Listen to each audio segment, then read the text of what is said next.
What is it about this group on this show that you guys are so tight and so good on air?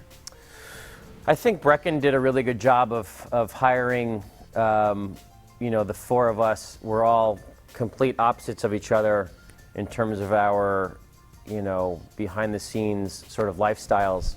But it was also really smart. He hired four guys who've worked a lot. And so when we got together, it was just sort of like, okay, good, you're going to play that, and you're going to play that, and I'll play it like this. And we sort of kind of work off each other really well. And I think this cast is awesome. It's really fun to work with these guys. Give us a sense on a sitcom, how does a show come together? Is it a 4-day process from when you show up to the end? Tell us how this one is filmed. Yeah, basically a sitcom schedule is Monday is a table read that you read in front of the entire, the network, the studio, all of the guest cast, some of the key crew members. You sort of rehearse the scenes a couple times after that. Tuesday, come in nice and early, rehearse the show all day, figuring out where you're going to be. I'm going to be at the desk, I'm going to be moving this chair, your props, you're drinking coffee.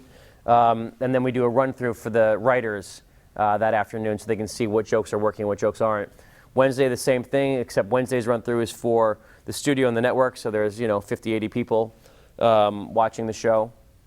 Thursday, pre-shoot the scenes that are difficult to shoot in front of a live audience.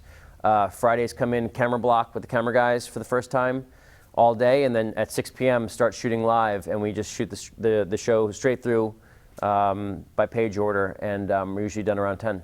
Wow. And then the weekend off, huh? And then the weekend's off. Well, then the weekends we have to play a little golf on the weekends, Oh, you have to, yeah. It's in the contract. It's in the contract as an actor. As you look at your career, I mean, you're living the dream. What do you think has enabled you to set yourself apart? I don't know, and I don't even want to try and figure it out. I started working when I was 4. I grew up in New York doing commercials and doing some soaps and stuff. Moved to LA when I was 16 for a movie, got a show. That went a year, got another show. That went a year, got another show, 2 years, and then 70 Show started in 98. And now I'm on season 3 of Men at Work. I'm a lucky Irish kid from New York, that's all I can say. Now is it nice to be recognized for this show and not always about the 70s show? Yeah, because, the 70s was such a big deal, and especially internationally, and so it's nice to sort of be able to prove yourself in a different kind of a character. I mean, this guy, Milo, is completely opposites of Hyde, and having people go, hey man, I love 70s Show, and I really like your new show too, I think it's really funny, which is really all you want as an actor, is people to appreciate what you're doing because you're trying to entertain. And if you're entertaining, then you're doing your job. So I'm thrilled with the street response for Men at Work. That's awesome. Does it restrict you too much for doing movies? Might we see you do that more in the future? Do you want to?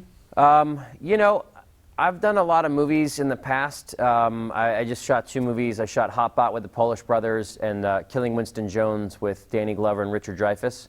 I love shooting movies. I'm going to shoot a couple movies this summer.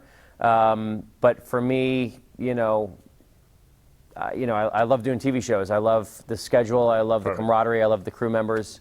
And so I want the show to go another 10 years. And we love watching you on the show. Congratulations, season 3, TBS. Congratulations, Danny. All right, man. Good to talk to you.